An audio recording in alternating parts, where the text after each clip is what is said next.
అందరికీ నమస్కారం. తెలుగుదేశం పార్టీ అంటే కూటమి ప్రభుత్వానికి జగన్మోహన్ రెడ్డిని చూస్తేనే వణుకు మొదలైందని యువ వైసీపీ యువనేత బైరెడ్డి సిద్ధార్థరెడ్డి ఘాటు విమర్శలు చేయడం జరిగింది. ఎర్రగొండపాలెం నియోజకవర్గంలో మరి ఎద్దుల పోటీలు ప్రారంభించిన అనంతరం ఆయన మాట్లాడటం జరిగింది.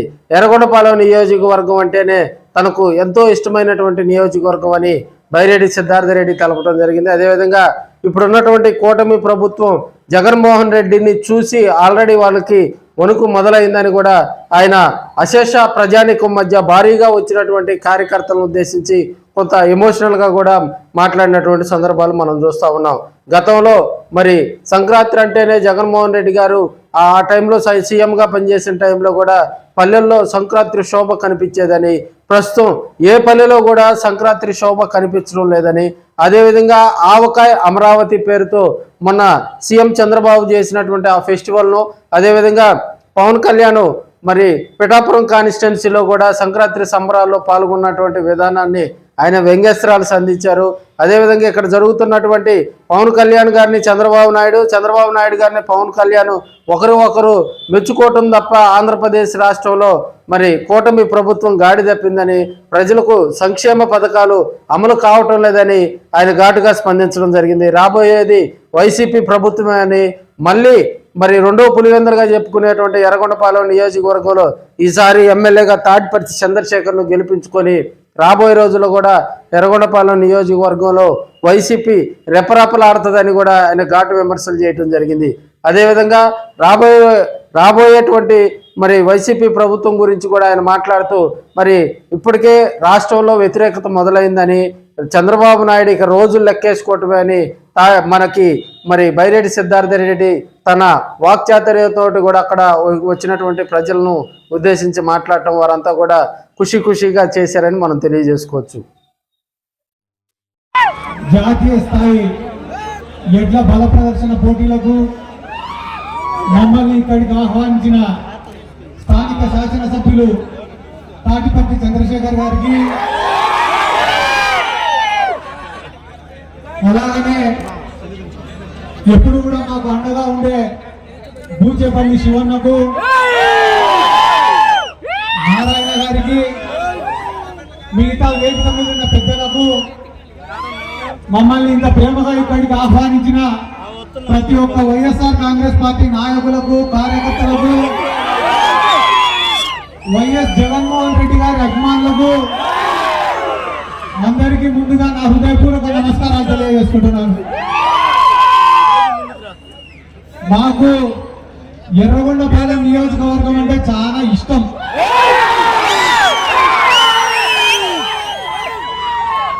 మేము ఈ ఎర్రగొండపాలెం నియోజకవర్గాన్ని రెండో పులివెందుల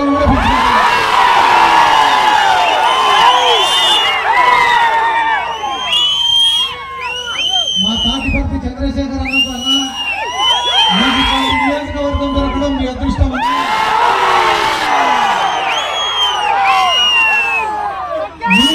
నాయకుడు దొరకడం మీ అదృష్టం.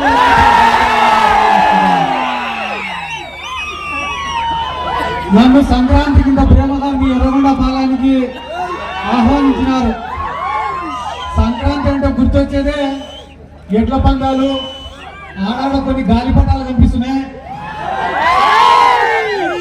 ఇవన్నీ కూడా చూసేందుకు నన్ను ఆహ్వానించినందుకు నిజమంటేనే మీరు చేసే ఈ మంచి పనికి ఈరోజు ప్రకృతి కూడా మీకు బాగా సహకరిస్తానన్నా.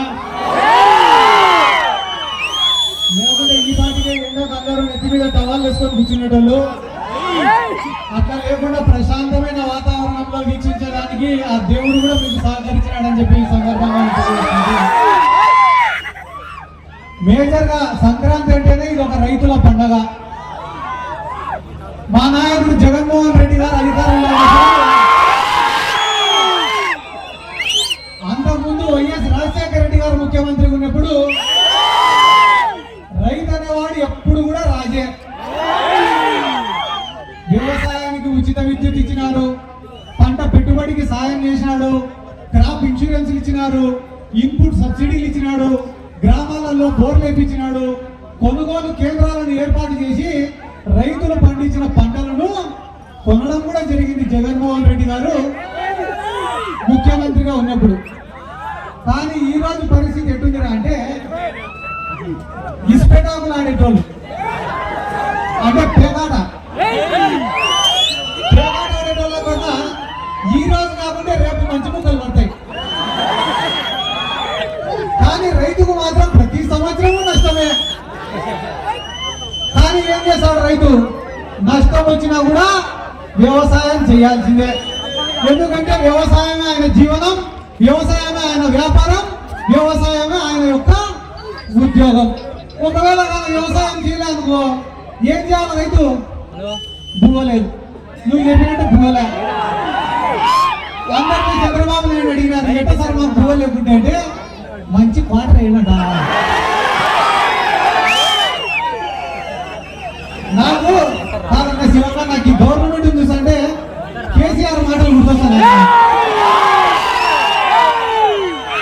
ఏం చెప్పిన ఆయన కేసీఆర్ అంటే స్వడబ్బ పరడబ్బ పరస్పర డబ్బా అంట.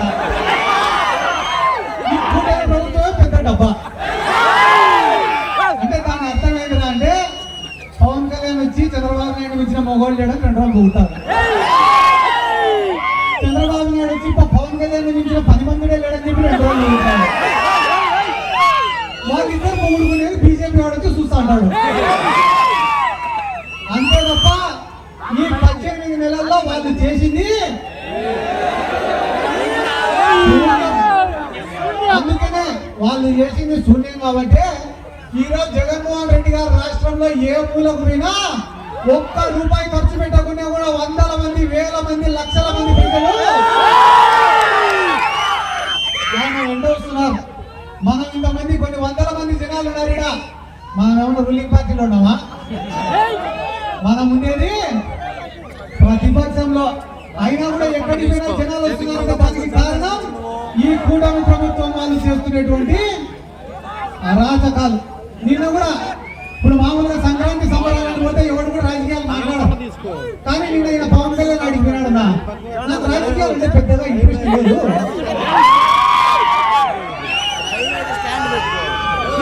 నేను ఫ్లాప్ సినిమాలు తీసినా కూడా నాకు డబ్బులు వస్తాయండి. ఈడ 2 పాయింట్లు ఆయన తీసేదే ఫ్లాప్ సినిమాలు.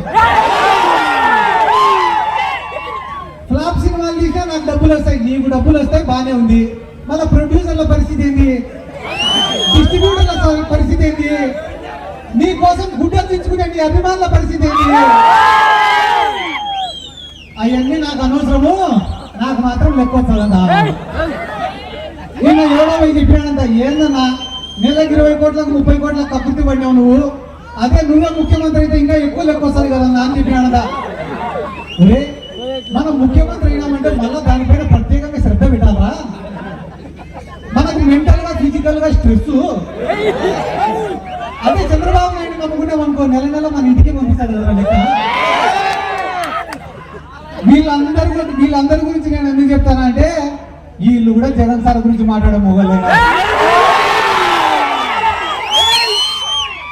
వీళ్ళు పొద్దున్న నుంచి రాత్రి వరకు మేకపోతు గాంభీర్యం ప్రదర్శించి రాత్రినే ఇంటికి పోతే అందరూ ఒకరొకరు ఫోన్లో మాట్లాడుకుంటారు. ఒక పక్క చంద్రబాబు, ఒక పక్క పవన్ కళ్యాణ్, ఒక పక్క లోకేష్. ఒరే మనం ఇన్ని కేసులు పెడతాము వైసీపీ వాళ్ళ పైన, రేపు ఖచ్చితంగా ఆయన మళ్ళా వస్తాడరా. మనం సింగపూర్ పోవాలన్నా, మలేషియా పోవాలన్నా, జపాన్ పోవాలన్నా అని. మా సార్ అందుకే ముందు జాగ్రత్తగా ఏం చెప్పినాడు? సప్త సముద్రాలు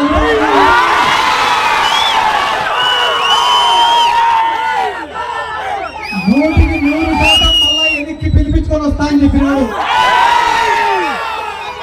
ఈ 18 నెలల్లో వైఎస్ఆర్ కాంగ్రెస్ పార్టీ సాధించిన విజయం ఏమిరా అంటే 11 సీట్లు వచ్చిన తర్వాత చాలా మంది ఒరే మనకు అవసరమారా ఈ రాజకీయాలు, ఎట్లా రా జగన్మోహన్ రెడ్డి అంటే తిరిగితే కేసులు పడతాయేమో అని చెప్పి చాలా మంది భయపడినారు. కానీ ఈ 18 నెలల తర్వాత ఈ రోజు గ్రామాలలో పరిస్థితి ఎట్టిందిరా అంటే ఒరే మనం కూడా 2-3 నెలలు జైలుకు వేస్తే తప్ప జగన్మోహన్ రెడ్డి దృష్టిలో మనం పడేలా. కాబట్టి దేనికైనా సిద్ధం కానీ జగన్మోహన్ రెడ్డిని మళ్ళా ఒకసారి